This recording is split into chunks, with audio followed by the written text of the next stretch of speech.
Guys, welcome to the J. Scott Outdoors podcast. I'm looking forward to the next couple of months and getting back into the swing of things with this podcast. I want to thank you guys, the listeners, for all of the support that you've given my podcast over the years. It's hard to believe that I started this in February of 2015.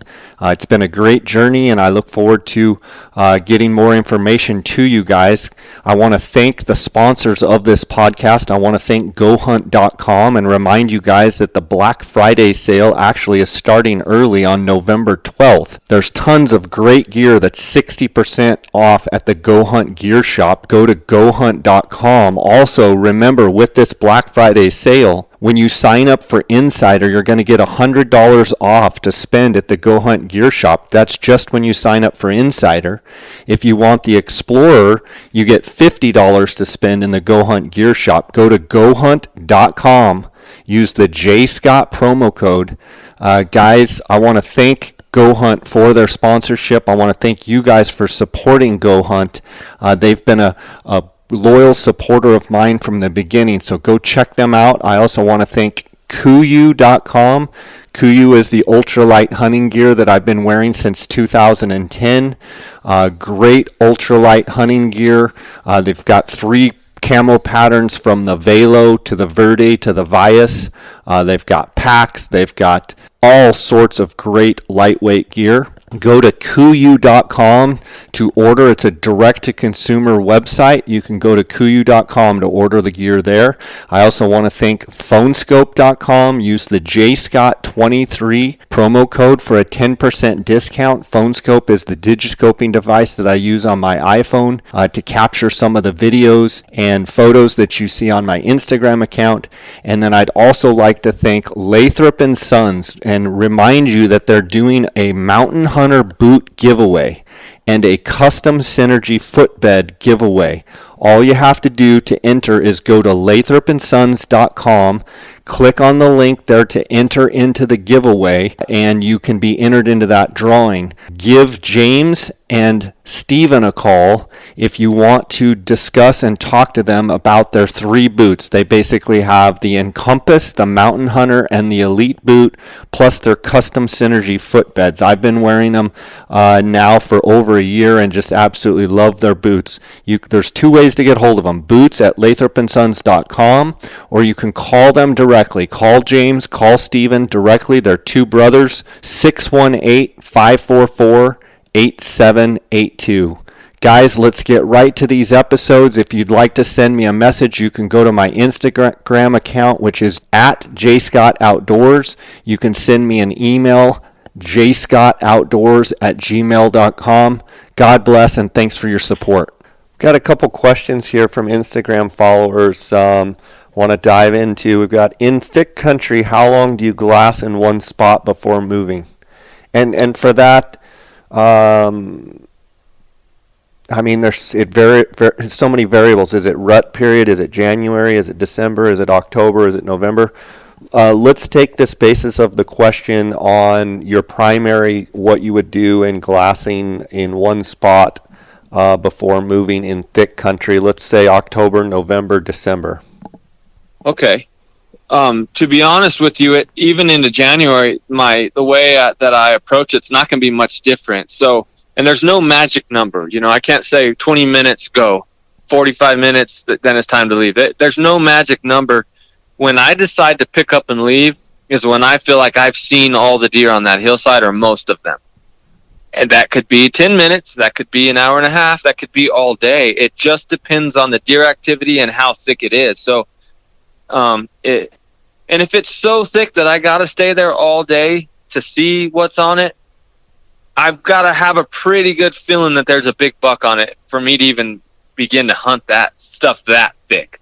But I basically let the activity dictate what I do. So if they're on their feet and I'm seeing deer, and then I see some more deer and then some more deer, I'm not leaving until I stop seeing new deer. You know, if I continue to see new deer every 20 minutes, then I'm not leaving. And if I've been looking at the same deer for an hour and I haven't turned up any new deer, but the deer that I am seeing are on their feet, well, it might be time to move. It's just an experience thing, and you just have to kind of get a feeling for it. And I can tell you right now, I know lots of times I get up and leave, and I am certain that there's a big buck on that hillside. But, at some point, you got to make a decision. Do I go look at new country, or do I stay here? So, tricky question to answer. But even in January, it's the same thing. When I feel like I've seen all the deer on that hillside, then I move. Another question, how far will a Coues typically travel to water? I think ideally they like to be within 1.5 miles, but I know of multiple instances, especially in the really low density, low deer density desert country that is just dry country to begin with. I know of some bucks that are living in places right now that the nearest water that I'm aware of, and I've actually gotten pictures of them on that water, so I know they're using it, is 3 miles. So there's a small amount of deer that will travel 3 miles to get water and then go back. Next question, biggest Coues you've seen on the hoof in Arizona? Oh, 133 is the biggest deer that I can say I know for sure how big he was. I've seen lots in the 120s, and when you see a deer in the 120s, I'll be quite honest with you. If I see a deer in the 120s, it's very difficult for me to say that was a 130-inch deer because I'm conservative by nature, and on top of that, that's just a lot of inches to count. So there's potential that I've seen bigger, but I can't say so for sure. Yeah, I hear you. When they get that big, it's just like saw another big buck, and it doesn't really matter if he's 120 or 130. Do Coues bucks rut in the same area year after year, in your opinion? Yeah, yes and no. So I think, and each deer is different, just like humans. The older a deer gets, it seems to me like that the older he gets, the closer he stays to his bedroom to rut. And that, like I said, that varies from deer to deer. So the more mature the buck, the tighter his circle becomes. That's my opinion. I agree with that 100%. Some deer, on the other hand, I've seen them rut. I've seen them rut 1 year here, and I go back and look for that thing, and I cannot find him. And then I just get lucky and catch him rutting 1.5 miles away the next year. And so it just varies. Tough question to answer. Let's see. Will Coues bucks respond to grunt, call, doe bleat, or any type of calling? Yeah, absolutely. I have had so much luck using deer grunts, doe bleats, and rattling. When specifically? Oh, when? Specifically.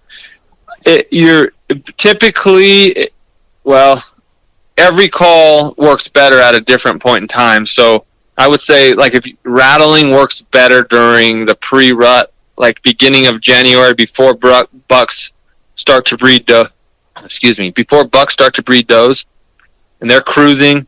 Any bit of activity, like, 2 deer fighting, they just, they want to get in on that action. So pre-rut is best for rattling, and then post-rut to some degree. Doe bleats, just pre-rut as well. It's just like a cow call for a bull elk. It's just very difficult to get them to hear that bleat, but if you can get in close and use it pre-rut into the peak of the rut. If they're on a hot doe, it's unlikely they're going to come off of that hot doe to come check out another doe bleat. But if they're in between hot does, definitely. And then grunt calls work basically throughout all stages of the rut, from the pre-rut, for the same reasons that rattling works, to the peak of the rut. If bucks they're very territorial, And when they have a hot doe and they're locked down on a hot doe, they are so used to other bucks, especially small bucks, coming in there and trying to, just get a smell of that doe and chase her around. Most mature bucks are very intolerant to that. And if you get close enough, very similar to a bull elk, you get in their bedroom and bugle, or you get in tight to him on a hot doe, and he hears that grunt, it will pull them right to you a lot of the time. Okay, got a question here. Best tips for sealing the deal in the last 100 yards on a stalk with a bow? So, Jay, to answer this, it's going to be a little long-winded, and I apologize for that. But I believe it's important to start at the beginning for the listeners, because there's so much that has to go right just to get to 100 yards. So, I rifle hunt, I archery hunt realistically no different than I rifle hunt. I get up on high points. I glass the same bowls, the same fingers, the same faces, everything. And when I find a shooter buck, that's where the difference starts. With a rifle, many times you can make a move immediately, or you put them to bed. And once you got them to bed with a rifle, at that point, it's likely you're going to kill that deer. With a bow, I very rarely start making a stalk before like 11 in the morning. I give the wind and the thermals an opportunity to settle and do what they're going to do, and thermals start rising, and let the wind kind of start going one steady direction, so you know which angle you got to come from. And then once that, and then I make sure the deer beds down. I might maybe try to get closer to the deer while he's on his feet, and then sit down and glass from there and watch him bed. But I want that deer to bed, and many times I watch him until he gets up and beds for a second time. I just want to know that deer is going to be in his, the location he's going to be in for quite some time. Before I leave for a stalk, I do what you were talking about earlier, where I memorize landmarks, and it is ultra critical. This part is so critical, because when you get on the hillside that the deer's, bedded on, it looks completely different. So, and many times I'll take a picture with my phone just so I know, oh man, there's a century plant here, a green rock here. I'm right, this deer has to be right underneath me. And once I make my stalk, I never come from underneath him. I mean, 97% of the time I will not come from underneath him, unless it's a very gradual climb. And, sometimes that'll work out, but I'd recommend against it in most cases. Then I get behind him, and so often you get over there and realize the wind's not doing what it was doing when you left. So you almost have to make a judgment call on the backside of the mountain that deer's bedded on. If he is on a mountain or something, or a ridge. If he happened to be bedded in the flats, well, that's nice, because you can just kind of get downwind and go. But never will I give up elevation to go completely downwind of a deer. So I would, more than half the time that I'm stalking a deer, I have the wind on this is from that last 100 yards, closing in on that last 100 yards. I have the wind on many times on my left cheek or my right cheek. So, 3 o'clock, depending on which route I decide to take. And also, before I start my stalk, when I'm looking at landmarks, I try to memorize shooting lanes as well.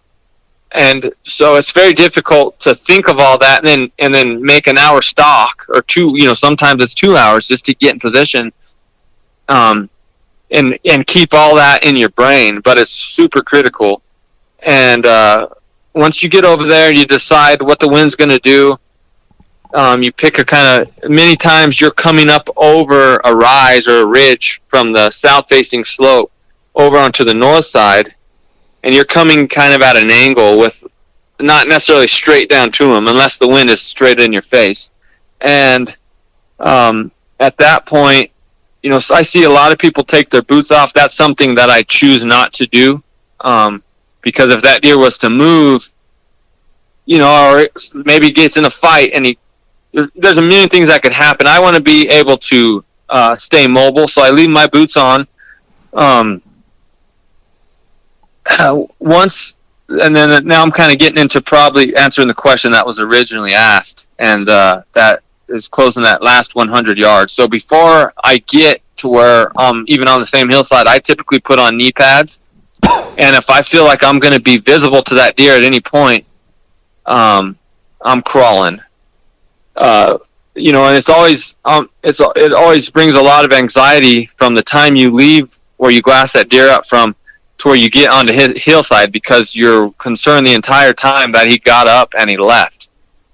So I really try to make that happen get on his hillside as fast as possible, and then I really slow things down. And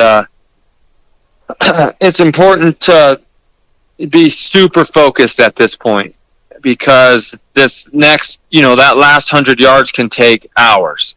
And when you get into once you get into shooting range and realize that the deer is there, that it relieves all anxiety for me.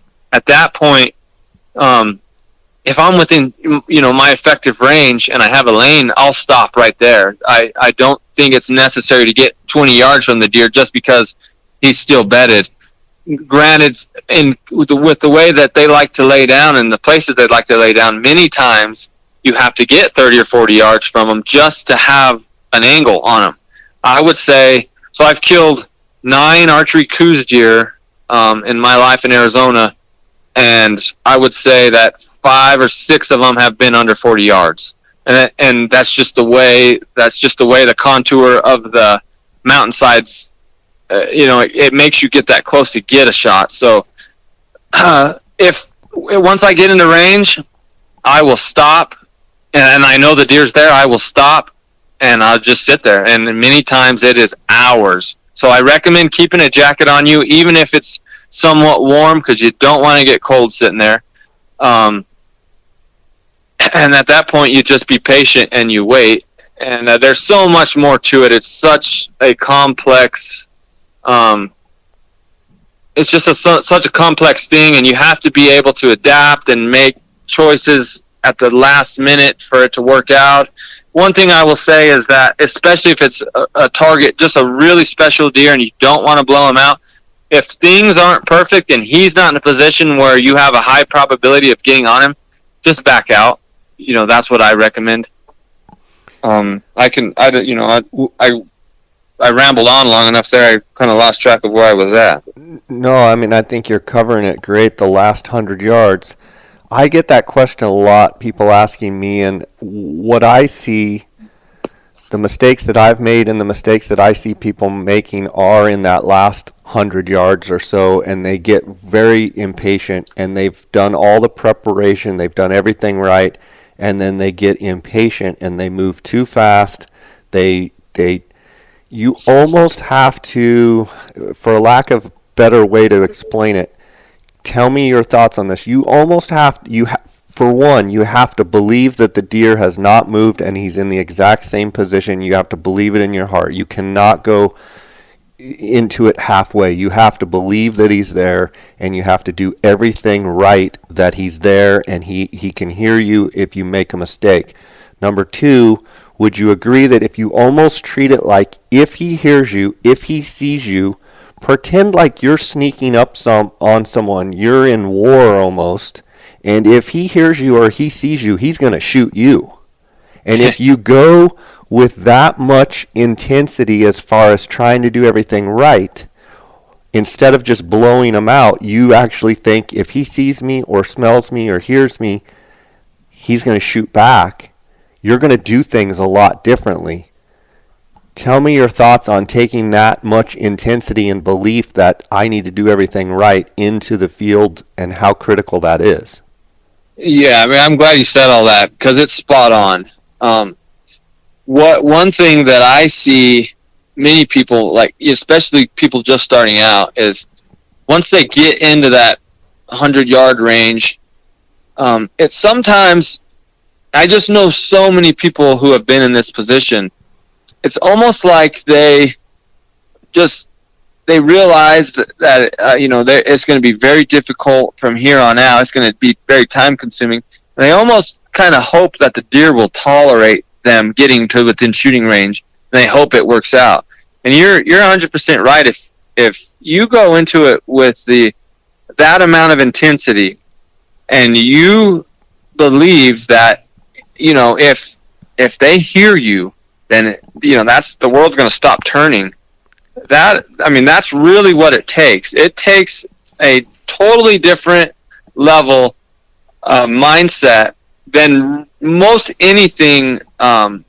Most any sport, and I grew up playing sports, and that's helped me tremendously with stalking these deer mindset wise.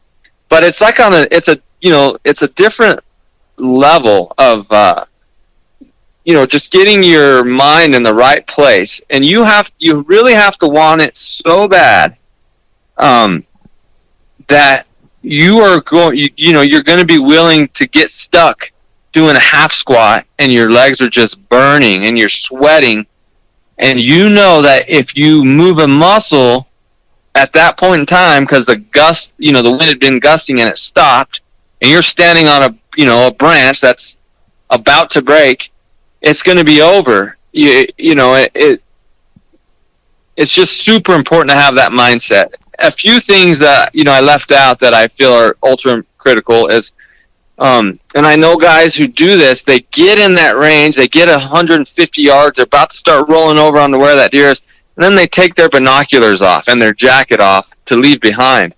And my binoculars, even at 50 yards, 40 yards, are my most critical tool. Because those deer, even at 40 yards, you will not see them without, lifting your binoculars to your face and peering through every blade of grass, every branch. It's almost like glassing for them all over again. And many times in that time span that you were relocating to get on the hillside that they're on, they might have got up and moved 20 yards. So when you realize that maybe they're not under the tree that you thought they were, then at that point, it's almost time to start glassing all over again, really slow all over, down underneath you and around you. And because likely they're not very far. Even if they moved, got under a different tree, the likelihood is that they did not move more than probably 5 or 10 yards, and you just need to pick them up again. But don't you need to act like they're still right there? I think you make a good point of a lot of people don't realize how much mental toughness it takes to just know that deer is still right there, even if he's not in the exact bed he was in. He's literally within a couple of yards, and you just have to find him, or you have to wait him out. And I give people a lot of times advice of, when you get to 100 yards and you have time and you've got the season, some people are just better off to get to that 100-yard mark and hopefully wait them out and hope that deer comes to them, because you have basically a 50% chance that the deer's going to get up and work his way towards you. And maybe not 100 yards, maybe it's 60 or 70, and then just be patient and hope that the deer makes a mistake. I think a lot more people would be, and please, if you disagree with me, let me know, but I think a lot of people would be a lot more successful with their archery hunting if they would get into that 60 or 70 and not try and close that additional 20, 30, 40 yards, and then let it happen. And if it happens, it happens, and if it doesn't, it doesn't. But it seems like people are so time conscientious and time crunched that they've just got that one day to hunt. And I get it, but the reality is, 99 out of 100 times, you're going to spook that deer when you get much closer than 60 yards. Yeah, you basically took the words out of my mouth, and that goes for every animal, not just Coues deer, especially during the rut. If there's a hot doe on that hillside, one huge problem is there's likely going to be other bucks. I can't tell you how many times it's happened where you are within range and you were just waiting for, that buck to stand up. And a 2-point comes, just trailing that doe's scent and comes 10 yards from you and stands there and blows out of there and takes the other 2 deer with him, And so Yeah, that is I think that's a killer tip, especially during the rut. If you can stop at 100 yards, then do so.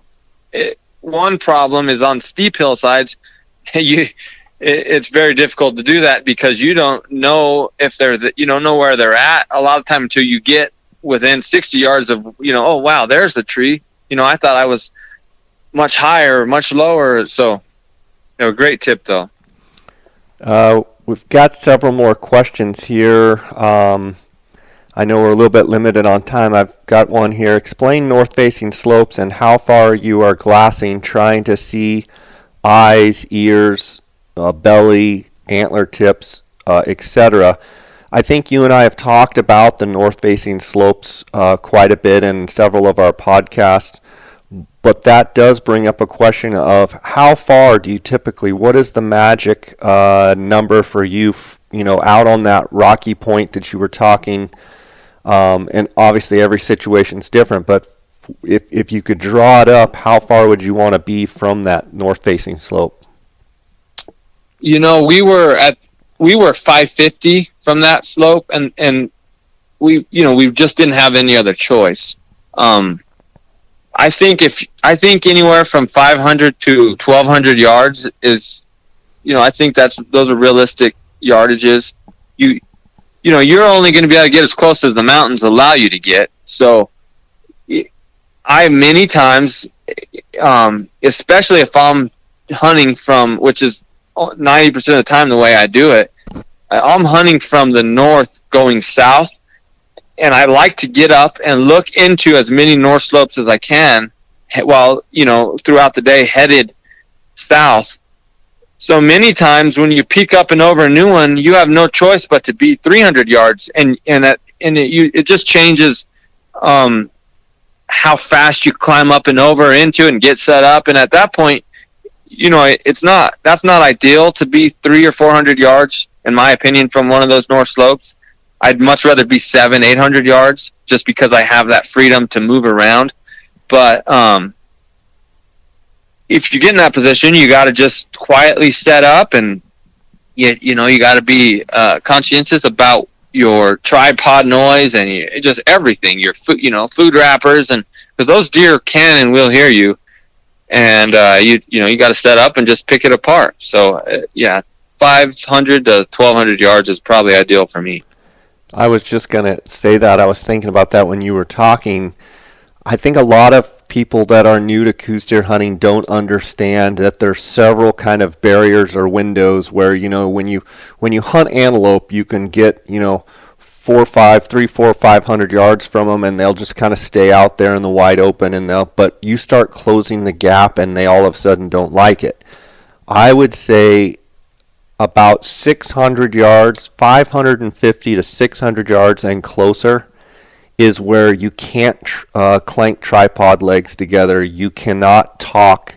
You have to whisper. You cannot have your radio up and have the squelch come on and without the deer knowing. They will know you're there at, 500 to, if you're inside of 550 or 600 yards, they can see you really, really well. If you just pop right out on an open face or and just sit out on an open rock exposed, they can see you. If you're in the sun, they can see you. That's why I like to, just like what you're saying, I like to be about that 800 yard mark, and they can still, in some situations, if the wind's right, they can hear you. They can still, if the sun's in the right spot, they can see you. But if you can stay 550 yards away from those deer as much as you possibly can, that's going to give you an opportunity to have a little bit of flexibility and not be so ninja style. And conversely, when you start closing that 500 yard gap, Dar and I have always for a long time had a rule of we never get inside of 300 yards of a deer we want to kill. We're talking about rifle hunting. So when we're guiding hunters in Mexico, unless we've made a mistake or unless there was no other option, we will not go closer than 300 yards.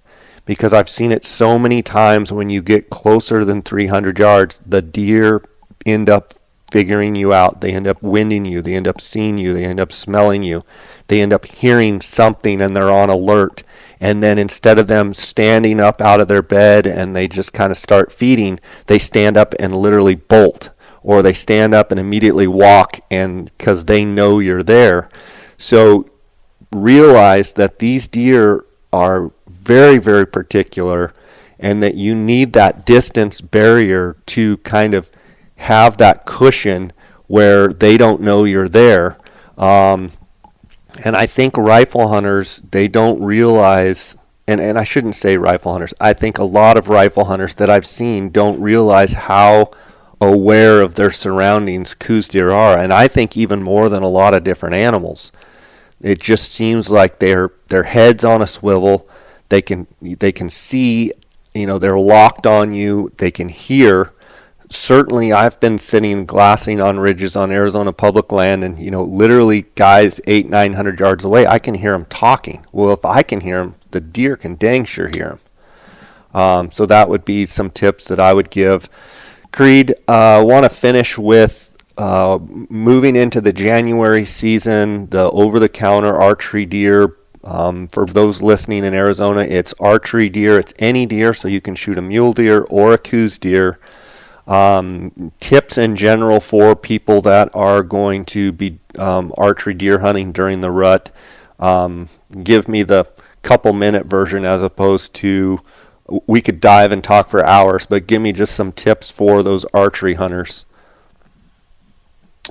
Well, just quickly here, I think you got to sit down and think about how bad you want to harvest a deer with your bow, and let that kind of dictate the style that you choose to to partake in. It is such a dry year. I gotta believe that there's going to be quite a bit of deer harvested off water this January.